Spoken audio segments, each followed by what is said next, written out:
Jason Falls with Social Media Explorer TV, and today we're starting the first of a two-part sit-down with Rob May of BusinessPundit.com to talk a little bit about blogging and the success of his blog. Rob is one of the top business bloggers out there, but he is walking away from BusinessPundit.com at the end of this month, and so we wanted to take the opportunity to sit down and talk with him about that.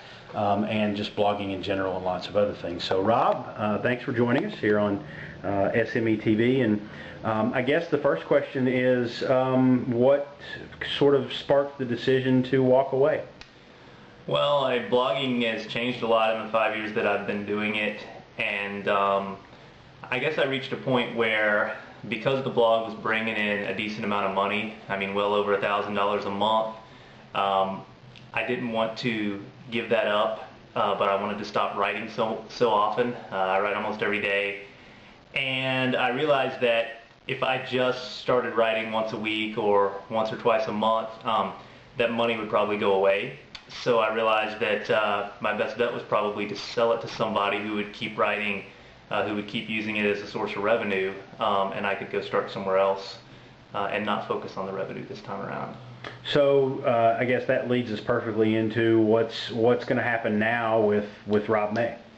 Well, I've set up a new blog. It's CoconutHeadsets.com. The name comes from the stories of the cargo cults. If you ever heard about those, they in World War I and World War II, sometimes planes would land on these islands, and they made the islands very it was very good economically for the islands. And so when the war stopped and the planes stopped coming in, these cults tried to mimic the airstrips, and one of the things that they made were these coconut headsets to try to bring the planes back.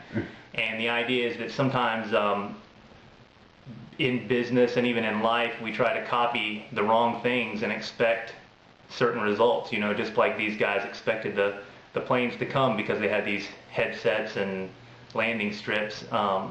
It was a misappropriation of cause and effect. And so that's a lot of what I write about at the new site. Is decision making and critical thinking and stuff like that. And what is happening to Business Pundit? It's being sold to the guy that runs PopCrunch.com. His name's Ryan Caldwell. There's going to be a new writer. Her name is Leela. I forget her last name off the top of my head, but she's very, very good. She's a better writer than I am. It'll probably be more interesting. She and I hooked up when she co-authored the book Mobs, Messiahs, and Markets, and I wrote about the book on my site. She found the review, we started trading emails, and she's very interested in writing more about business. So I think it'll be good. So this isn't something that's just kind of you're selling it and you're handing it off. There's actually some thought and some caretaking in the transition. Yes.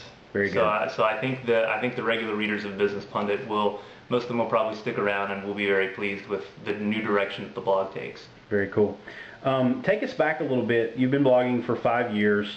Tell us a little bit about how BusinessPundit.com got started.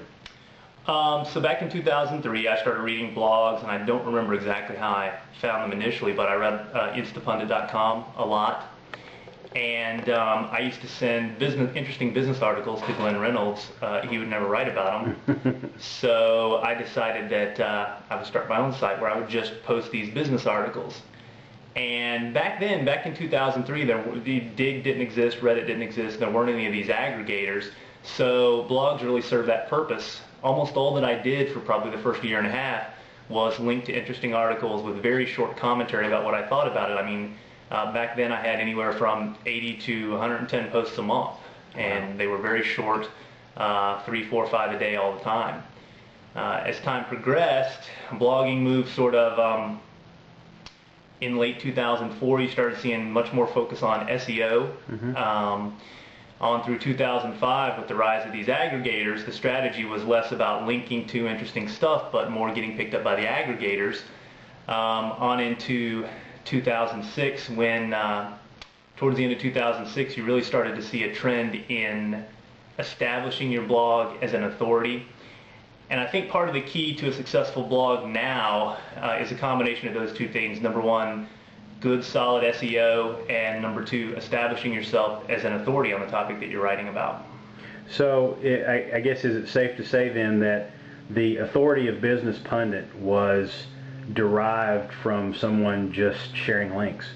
Yes, I think so. I think people started coming because there were, every day I read all these business news sites and I was just pointing out the interesting stuff, and I guess people found it an efficient way to consume information.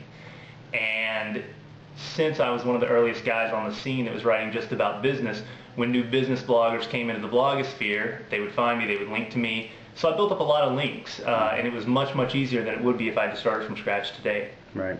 What's your goal with Coconut Headsets?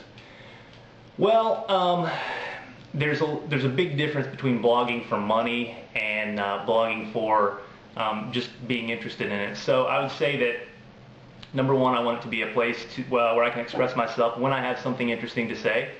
And number two, I'd like to be maybe less popular but more influential. I care less about the average person reading my blog, how I rank in search engines, but I hope that some of the influential people that read Business Pundit still come around to the new site. Very cool. That's Rob May from BusinessPundit.com. Be sure to join us tomorrow when we're going to talk to Rob sort of more about blogging in general and get his sort of tips and tricks and how-tos for all of you bloggers out there who aspire to be one of the top influential bloggers in your category. He certainly has built that reputation within business, and we're sure he will continue to hold that at CoconutHeadsets.com. So thanks to Rob May with BusinessPundit.com. I'm Jason Falls with Social Media Explorer and Social Media Explorer TV. Thanks for watching.